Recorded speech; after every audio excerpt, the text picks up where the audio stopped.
اگر کسی شخص نے آپ کو ذاتی طور پر دکھ دیا ہو یا تکلیف دی ہو تو اسے آپ معاف کر سکتے ہیں، مگر ایسا شخص جو ملک اور قوم کا دشمن رہا ہو، جس نے 26 نومبر کے قتل عام کا مذاق اڑایا ہو، کرپٹ سیاسی اشرافیہ کو اپنا قلم بیچا ہو، اس کی تعریف اگر کوئی کرے گا تو منافقت ہوگی۔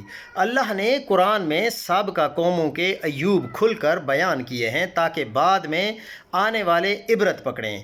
عرفان صدیقی صاحب نے اپنی زندگی میں جن کے لیے برباد کی، انہوں نے اس کے مرنے کی خبر تک اپنے مفادات کے لیے روکے رکھی۔ اس میں دوسرے جتنے بھی لوگ ہیں جو بڑوں کے کہنے پر چلتے ہیں، ان کے لیے بڑی عبرت ہے۔ صدیقی صاحب نے قلم اور دانش بیچ کر جو مال بنایا وہ بھی یہیں چھوڑ گئے ہیں۔ اللہ ان سے کیا معاملہ فرماتا ہے وہ اللہ کو معلوم ہے۔ ہم مگر گواہی دیتے ہیں کہ عرفان صدیقی صاحب نے ساری زندگی باطل کی وکالت اور حمایت کی اور اسی حالت میں انتقال کر گئے۔ اِنَّ لِلَّهِ وَإِنَّا إِلَيْهِ راجعون۔